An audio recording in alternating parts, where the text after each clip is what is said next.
የጠራችሁ ቅዱስ እንደሆነ ሁሉ እናንተም ደግሞ በኖሯችሁ በሐሳባችሁ ባካሄዳችሁ ቅዱሳን ሁኑ አለ። ጾሙን ከጀመረው እንግዲህ አንድ ሳምንት ሆኗል። ይህ ቅዱስ የተባለበት ስለምንድን ነው? ቅዱስ ያሬድ ቀድሞ አባታችንም በመዝሙሩ ላይ ሲያቀርቡት ነበረ።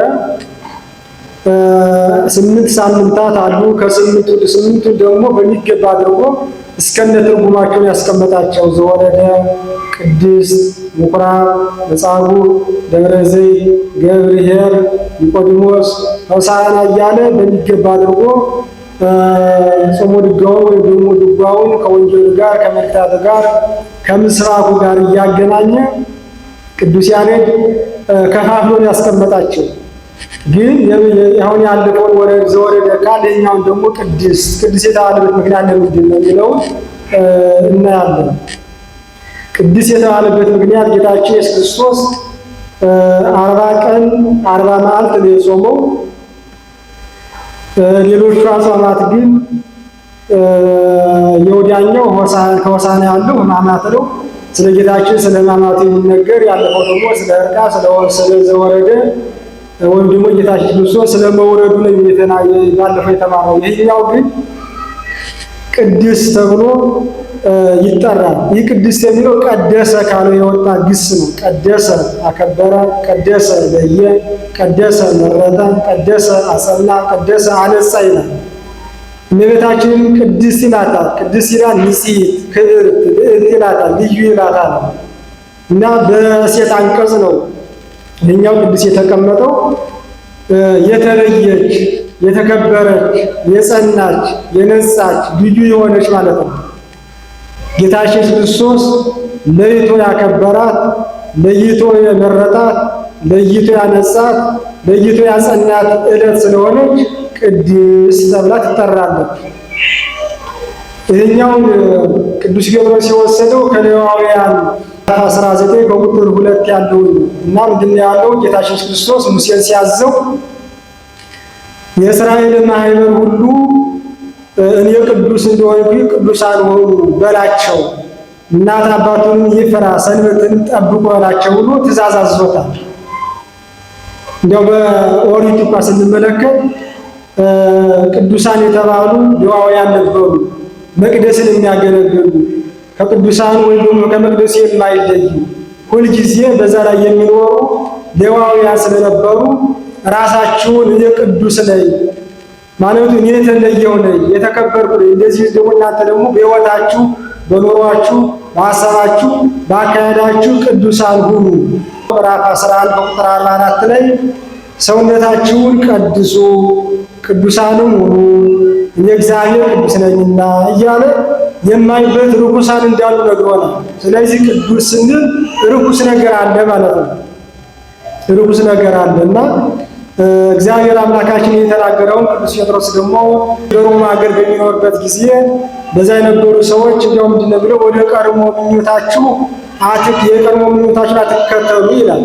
ኢየሱስ ክርስቶስ ሲመጣ የሚሰጣችሁን ጸጋ ተስፋ አድርጉ ካለ በኋላ ነው እንደገና ወደ ቀደሞ ምኞታችሁ አትመለሱ፣ ወይም የቀድሞ ምኞታችሁ አትከተሉ፣ የመረጣችሁ ቅዱስ እንደሆነ እናንተም ደግሞ ቅዱሳን ናችሁ ተብሎ ተጽፏልና በኦሪት ዘሌዋውያን 19 ቀድሞ እንዳልኳችሁ ወባሕቱ በከመ ዘጸዋዕክሙ ቅዱስ ውእቱ፣ የጠራችሁ ቅዱስ እንደሆነ፣ የጠራችሁ የተከበረ እንደሆነ፣ የጠራችሁ ልዩ እንደሆነ፣ የጠራችሁ ንጹሕ እንደሆነ፣ የጠራችሁ ጽኑ እንደሆነ ሁሉ እናንተ ደግሞ በአነዋወራችሁ፣ ባካሄዳችሁ፣ በሐሳባችሁ፣ በኑሯችሁ ሁሉ የተከበራችሁ ሁኑ፣ ንጹሐን ሁኑ፣ ጽኑዓን ሁኑ፣ ልዩ ሁኑ ይላል። እንግዲህ ቀደሰ ያለውን ልዩ ነው ካልነው ከምንድን ነው የምንለየው? ቀደሰ ያለውን ጽኑ ነው ብለን በምን ነው የምንጸናው? ቀደሰ ያለውን ከበረ ወይም አከበረ ያለ በምን ነው የምንከብረው? የሚሉትን ነገሮች እንመለከታለን። አንደኛ ቅድስና ሁለት ነገሮች የያዙ በተፈጥሮ የሚገኝ ቅድስና አለ፣ በጾም በጸሎት የሚገኝ ቅድስና ደግሞ አለ። እንዲሁ ዝም ብሎ ተኝቶ በማደር ዓለሙን ተከትሎ በሚሄድ ቅድስና አይገኝም። አባቶቻችን ቅዱሳን ስንላቸው በብዙ ተጋድሎ ያገኙ በተፈጥሮ የሚገኝ እንደነ ቅዱስ ኤርምያስ እንደነ ቅዱስ ዮሐንስ መጥምቅ የመሰሉት ቀደስኩከ እንከርሰ እምኔከ ወዘእንበለ ትንሣእ አይመርኩከ እያለ እግዚአብሔር አምላካችን ተናግሮቿል። ገና ከእናትህ ማኅፀን ሳትወጣ ሳትወለድ ባርኬሃለሁ፣ ቀድሼሃለሁ፣ ለይቼሃለሁ፣ መርጬሃለሁ፣ ንጹሕ አድርጌሃለሁ ብሎ እግዚአብሔር እነዚህን የመሳሰለ ቅዱሳን ከእናታቸው ማኅፀን ጀምረው በቅድስና የተወለዱ ሁልጊዜ ቅዱስ ቅዱስ እያሉ እንዲያመሰግኑ እግዚአብሔር ይመረጣቸዋል። በተጋድሎ በጾም በጸሎት በስግደት መባ በመስጠት በመመጽወት ደግሞ የሚገኝ ቅድስና ደግሞ አለ። ቅዱሳን ሲባል ወንዱንም ሴትም ያካተተ ነው። ቅዱሳን ቅዱሳት ሲል ለሴት ለሴቶች፣ ቅዱሳን ሲል ደግሞ ለአባቶች ወይ ደግሞ ለወንድሞች። ስለዚህ ቅድስት የሚለው የሴት አንቀጽ ነው። ሥላሴን ራሱ ቅድስት እያልን እንጠራቸዋለን። ቅድስት የምንላቸው የተለዩ የተከበሩ ጽኑዓን የሆኑ የጸኑ የሚያነጹ የሚቀድሱ የሚያከብሩ በሴት አንቀጽ የተጠሩበት ምክንያት ስላለው በሴት አንቀጽ የተጠሩበት ምክንያት ደግሞ ሴት በባሕርይዋ ልጅ እንደምታስገኝ ሁሉ ሥላሴ ደግሞ አጋዕዝተ ዓለም ሥላሴ ይህን ዓለም ካለመኖር ወደ መኖር አምጥተው የፈጠሩ በዝናብ አብቅለው በፀሐይ አብስለው የሚመግቡ ሴት ለልጇ ወጥታ ወርዳ ለራሷ ሳትጎርስ እንኳን ለልጇ እንደምትመግብ ሁሉ ሥላሴ ደግሞ ይህን ዓለም ፈጥረው አይተውትም። በዝናብ እያበቀሉ በፀሐይ እያበሰሉ ቆላውን እንደ ቆላ ደጋውን እንደ ደጋ የሚስማማው ገበሬ ምንም ቢጥር ቢዘራ እግዚአብሔር ካልባረከው ሥላሴ ካልባረኩት አዝሪቱ ላይሆን ይችላል። ግን እነሱ እንደናት ከእናት በላይ ነው። ብቻ ምሳሌ አተው ሊቃውንቱ በሴቶች በእናት የመሰሏቸው እንጂ ከዛ በላይ ናቸው። ሴት ለልጇ እንደምታዝን ሁሉ ሥላሴ ደግሞ አይተኙም፣ ያዝናሉ። ስለዚህ ቅድስት ናቸው እየተባሉ አባቶቻችን በመጻሕፍት አስቀምጠውታል። እና ቅድስና በሁለት አይነት የሚገኘው በጾም በጸሎት በምስጋና በምጽዋት በእነዚህ የመሳሰለ ቅድስና ይገኛል። በተጋድሎ በሰማዕትነት ቅዱስ ጊዮርጊስ፣ ቅዱስ አቡነ አረጋዊ፣ ቅዱስ አቡነ ገብረ መንፈስ ቅዱስ እንዳለ ቅዱሳን የሚጠሩት ገድላቸው ስናነበው ታምራታቸው ስንሰማ ስናይ በተጋድሎ ያገኙት ነው። ከነቢያት ደግሞ እንዲሁ ደግሞ እንዳልኳቸው ደግሞ ከእናታቸው ማኅፀን ደግሞ በቅድስና የተመረጡ ምንም ከተወለዱ በኋላ ተጋድሎ ቢፈጽሙ በደንብ አድርገው ደግሞ እግዚአብሔር ደግሞ በደንብ አድርገው ከእናታቸው ማኅፀን መርጦ እሱን እንዲያገለግሉ እሱን እንዲከተሉ ደግሞ የተመረጡ ቅዱሳን አባቶቻችን እንዳሉ መጻሕፍት ይነግሩናል ማለት ነው። እና አንደኛ ቅድስና የባሕርይ ቅድስና ነው። የባሕርይ ቅድስና ማለት እግዚአብሔር የራሱ ቅድስና በጊዜ በቦታ በተወሳሰነ ነገር የማይገደብ ቀድሞ በአባታችን ሲቀድሱ ቅዱስ በቅዳሴው በምስጋናው የተመሰገነ ነው፣ ክቡር ነው፣ ልዩ ነው፣ ጽኑ ነው እያሉ ኤጲፋንዮስ ቅዳሴ ሲቀድሱ እንዳዳላችሁ ከሆነ በዜማ ሲያዜሙ ቅዱስ በቅዱሳን እያሉ አዚመውታል። የተመሰገነ ይህ ባሕርዩ ነው። ማንም የማይወስድበት ማን በጊዜ የማይገደብ ሰዓታት የማይቆጠሩለት ራሱ ቅዱስ ሆኖ ቅዱሳን ወደ ሲያቀረበ የባሕርይ የሆነ ቅድስና ነው። ይህን ስንመለከተው የባሕርይ ቅድስና የሚባሉት የተለያዩ ነገሮች አሉ። ራሱ እመቤታችንን ሉቃስ ወንጌል ምዕራፍ 1 ከቁጥር 49 ላይ ስሙ ቅዱስ ነው አለች። ጸሎተ እግዝእትነ ማርያም ተአብዮ ነፍስየ ለእግዚአብሔር ወተትሐሰይ መንፈስየ በአምላኪሁ መድኃኒየ እያለች ሄደችና እዛ ላይ ስሙ ቅዱስ ነው አለች። ስሙ የቅዱስ ነው፣ የተባረከ ነው፣ የተለየ ነው፣ የጸና ነው፣ የነጻ ነው እያለች ራሷ ልጇን አመስግነዋለች፣ አክብረዋለች። እሱ እንዳከበራት ሁሉ እሷ ደግሞ ልጄ ክቡር ነው፣ ንጹሕ ነው፣ ጽኑ ነው፣ ልዩ ነው እያለች አመስግነዋለች። ዮሐንስ በራእዩ እንደው ምንድን ያለ አንተ ብቻ ቅዱስ ነህ አለ። ሌሎቹን አያቸው፣ ግን እንዳንተ ያለ ቅዱስ አላየሁም ማለት ደግሞ በራእይ ነው ያየው። በኋላ ነው የተጻፈው መጽሐፉ። ግን ሲመለከተው በራእይ ሲያየው ሲወጣ ሲወርድ ኪሩቤል ሲያመሰግኑት፣ ሱራፌል አራዊተ እንስሳ ሲሸከሙት ወይም ደግሞ ጸሎተ መንበሩ ሲያከብሩት፣ ሱራፌል ማይጠን ይዘው ቅዱስ ቅዱስ እያሉ ሲያመሰግኑት አየና አንተ ብቻ ቅዱስ ነህ እንዳለች እመቤታችን ሁሉ እሱም ደግሞ ይህን ደግሞታል ራሱ። አንተ ብቻ ቅዱስ ነህ እመቤታችን ስሙ ቅዱስ ነው እንዳለች ሁሉ እሱ ደግሞ አንተ ብቻ ቅዱስ ነህ አለ። ራእይ 15:3-4 ያለው ለዘላለም የሚኖር ስሙ ቅዱስ የሆነ ከፍ ያለ ደግሞ እያለ ኢሳይያስ ተናግሮለታል ስለ እግዚአብሔር ቅድስና፣ ንጽሕና፣ ክብርና ልዕልና። ይህ የክርስቶስ ወይም ደግሞ የእግዚአብሔር የራሱ የሆነ ማንም የማይወስድበት በቅዳሴው የተመሰገነ የተለየ የከበረ የጸና ይህ የራሱ የሆነ እግዚአብሔር አምላካችን ራሱ ቅዱስ ሆኖ እናንተ ደግሞ ቅዱሳን ሁኑ እያለ የተናገረበት የባህሪ ቅድስና አለ። ከዛ ደግሞ አልፈን ስንመለከት ደግሞ የጸጋ ቅድስና ደግሞ አለ።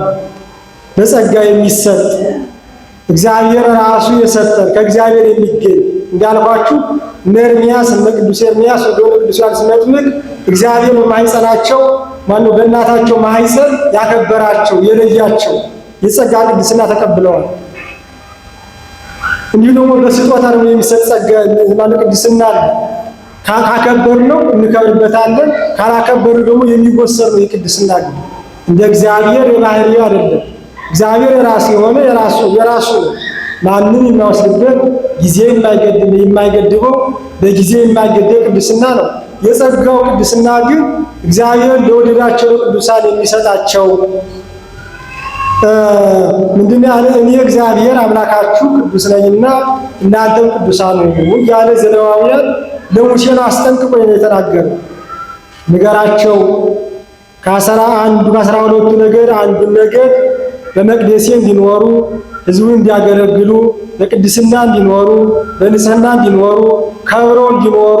ከብሮ ማለት በእግዚአብሔር ቤት እንደዚህ እንዳለ ነው። አሁን ይህ ትልቅ ክብር ነው። በተቀደሰ ስፍራ መገኘት፣ ሥጋው ደግሞ በሚፈተትበት ቦታ መገኘት ትልቅ ቅድስና ነው እና በዛ መልኩ እንዲኖሩ እኔ ቅዱስ ነኝና እናንተም ቅዱሳን ብለህ ንገራቸው፣ እዘዛቸው አለና እዛ እናት አባታቸውንም ይፍሩ ካለ በኋላ ሰንበቴን ጠብቁ አለ። ሰንበቴን ምን አለ? አክብሩ ጠብቋታል። እንግዲህ ስለ ሁለት ሰንበታት እንነጋገራለን። እነዚህ ልጨርስና የጸጋ ስጦታ አለ እንዳልኳችሁ በጸጋ በጾም በጸሎት የሚሰጥ የሚገኝ በምጽዋቱ የሚገኝ በአስራት በኩራቱ የሚገኝ በጎ ነገር በማድረግ ሴት ነው ወንድ ነው አይልም። ቅዱሳን የሚባሉ እነማን ናቸው?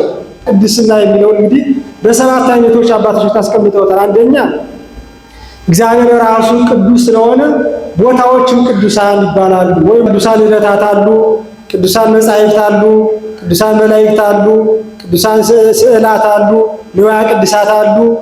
ቅዱሳን አባቶቻችን ደግሞ አሉ። ቅዱሳን መካናት የምንላቸው እግዚአብሔር ያከበራቸው እግዚአብሔር የመረጣቸው።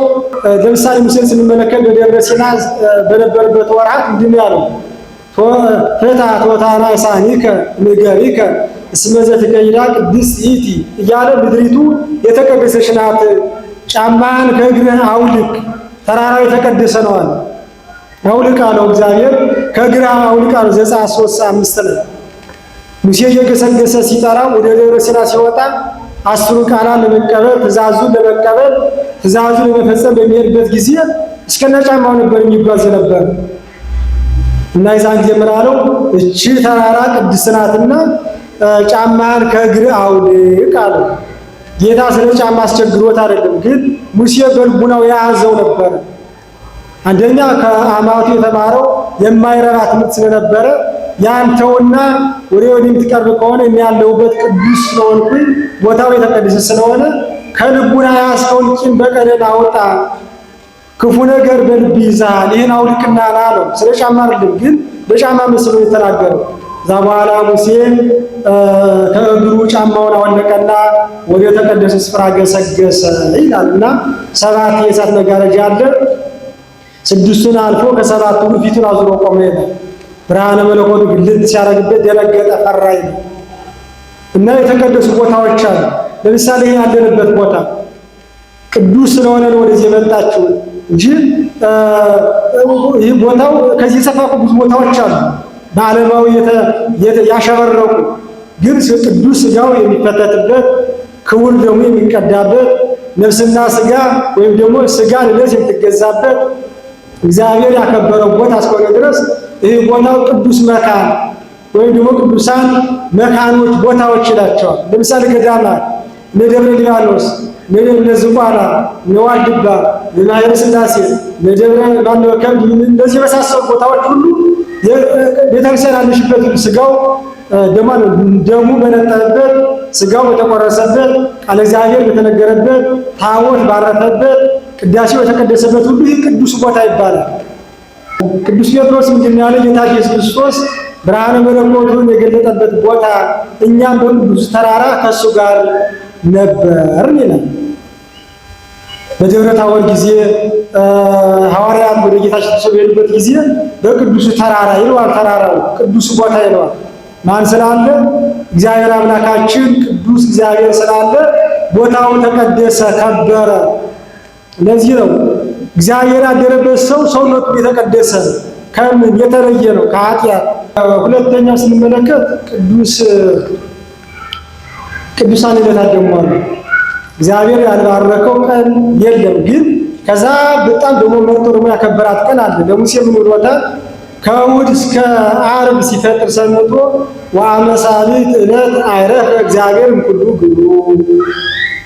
እግዚአብሔር 6ቱን ቀን ሲሰራ ሰንብቶ በሰባተኛው ቀን ከሥራ ሁሉ አረፈ ይላል። ደክሞት አይደለም።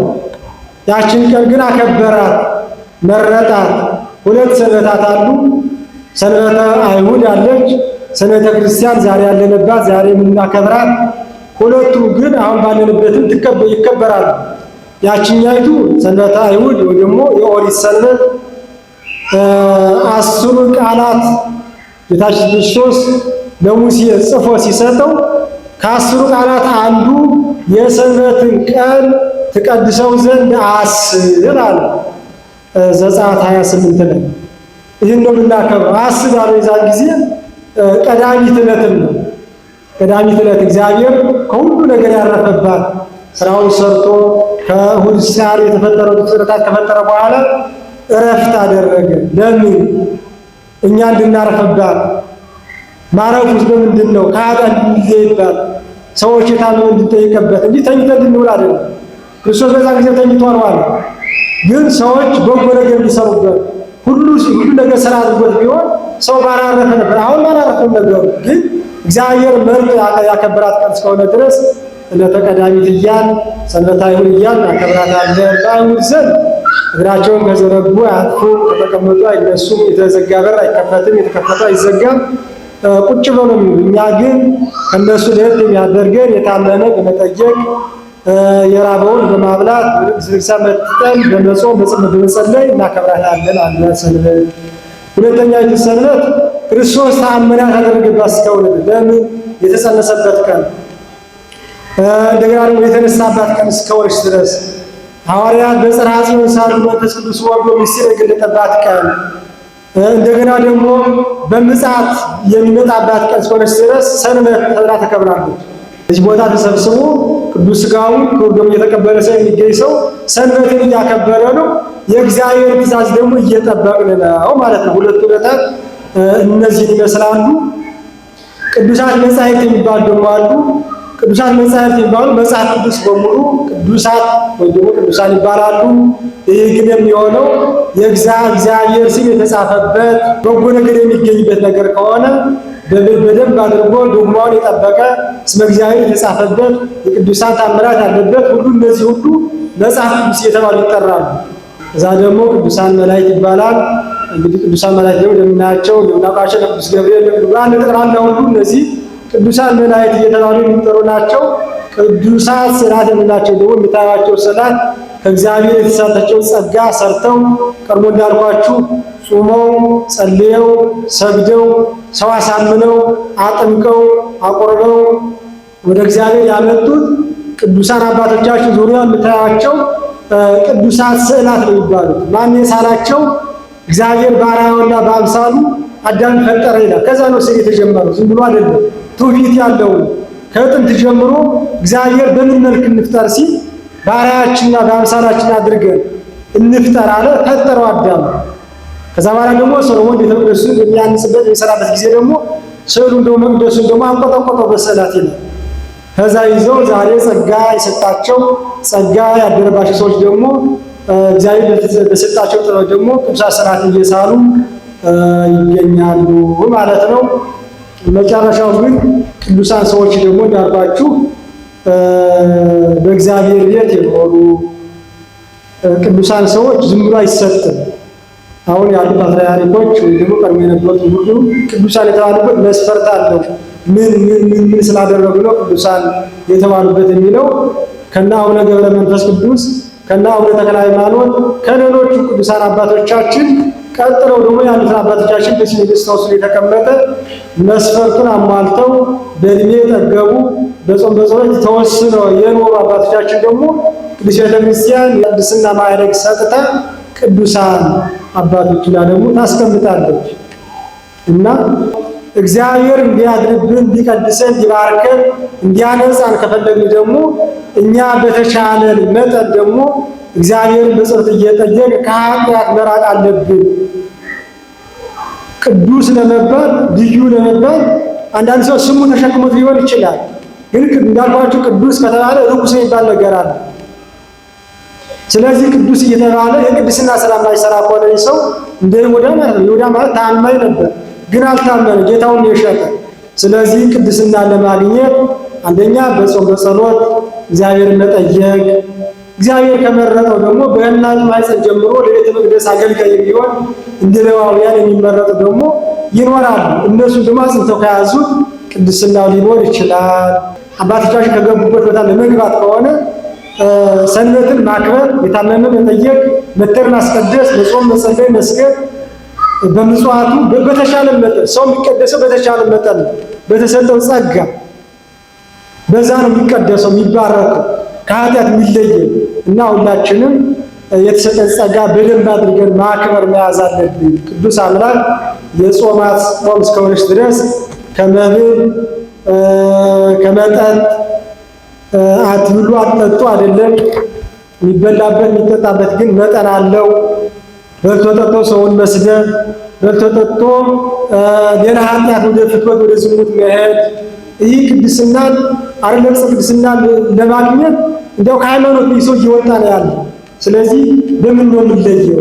ዝም ብለን እንደ አብይ ጾም በመጣ ቁጥር ንስሐ መግባት ወይ ደግሞ ጾም መጸለይ ብቻም ሳይሆን ይህ ጥሩ ነው፣ ግን ዓመቱ ሙሉ ሰው ንጹህ መሆን አለበት።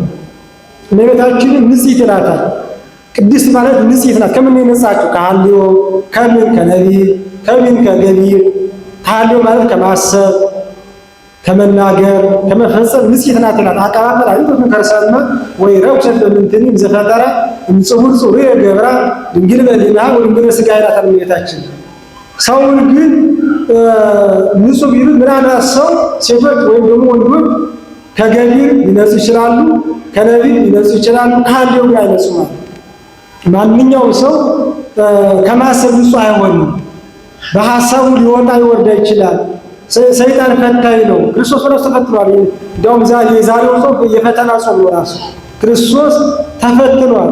እኛ ልንፈተን እንትን ማለት የለም። ግን በዕድናችን የሚወርድ ስለ ካለ ሩጠን ወደ ቤተ መቅደሱ መጥተን ወይም ደግሞ ካለንበት የነጻ ጸሎታችን አንስተን መጸለይ ምንድን ነው ያሰብኩት ክፉ ነገር እንዳይመጣብን ብለን ማሰብ መጸለይ አለብን። ክፉ ነገር ማስወገድ አለብን ነው።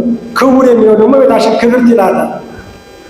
ሴቶች ቢከበሩ ጻድቃን ሰማዕታት ወለዱ ተብለው፣ እሷ ግን በአምላክ ወላዲተ አምላክ ተብላ ትከበራለች ይላል።